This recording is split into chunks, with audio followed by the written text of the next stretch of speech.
একেই বোধহয় বলে বিনা পুঁজির ব্যবসা। সরকারকে রয়্যালিটি না দিয়ে দিনের পর দিন প্রকাশ্যে চলছে বালি লুঠের কারবার। দিনভর নদীতে দাপিয়ে বেড়াচ্ছে জেসিবি আর ট্রাক্টর। সব মিলিয়ে দৈনিক বিপুল টাকার কারবার। এই কারবার চলছে মালদার ইংরেজ বাজারের যদুপুর ২ নম্বর গ্রাম পঞ্চায়েতের রায়পুর এলাকায়। স্থানীয়ভাবে মহানন্দার এই এলাকা পরিচিত মেরাখাত নামে। প্রথমে নদী বক্ষ থেকে জেসিবি দিয়ে তোলা হচ্ছে বালি, এরপর ট্রাক্টরে বোঝাই করে সেই বালি জমা করা হচ্ছে দূরে এক নির্জন এলাকায়। বিপুল পরিমাণ বালির মজুদ ভান্ডার। বালি লুঠের এই অবৈধ কারবারের কথা স্বীকার করেছেন জেসিবি চালক থেকে ট্রাক্টর কর্মী। এ নিয়ে রাজ্যের শাসক দলকে বিঁধেছে বিজেপি।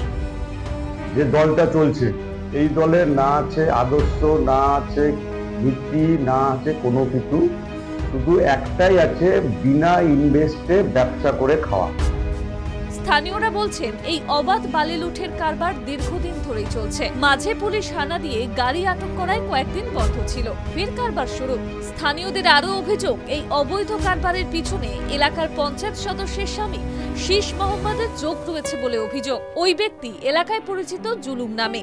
ইংরেজবাজার পুরসভার চেয়ারম্যান কৃষ্ণেন্দু নারায়ণ চৌধুরী বলেন, যদি অবৈধভাবে কেউ কারবার করে থাকে রেয়াত করবে না প্রশাসন। যারাই করুক না কেন, যদি বেআইনি কাজ করে তাহলে সরকারের যে আইন আছে সে আইন নিতে হবে। এখন তো লেভি সিস্টেম করে দিচ্ছে গভর্নমেন্ট, লেভি দাও, লেভি দিয়ে বালি উঠাও। যদিও মালদার ভূমি রাজস্ব বিভাগের ভারপ্রাপ্ত অতিরিক্ত জেলা শাসক দেবহূতি ইন্দ্র জানিয়েছেন, এক্ষেত্রে প্রশাসন উপযুক্ত পদক্ষেপ নেবে। অবৈধ বালি কারবার রুখতে নিয়মিত অভিযান চালানো হয় বলে জানান তিনি। আমাদের রেগুলার রেড প্রোগ্রাম চলছে। আবার যে স্পটটা আপনারা বললেন, আমরা আবার এটাকে রেড করবো এবং যা অ্যাকশন নেওয়ার অ্যাজ পার ল যা অ্যাকশন নেওয়ার সেটা নেব। আবারও প্রকাশ্যে দিবালোকে বালি চুরির ঘটনা মালদাতে। মহানন্দায় জেসিবি নামিয়ে তুলে ফেলা হয় দেদার বালি।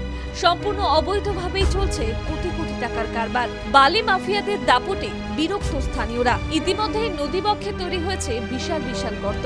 অভিযোগ, বেআইনি কারবারের পিছনে রয়েছে প্রভাবশালী চক্র। প্রশাসনের পক্ষ থেকেও এবার কড়া বার্তা।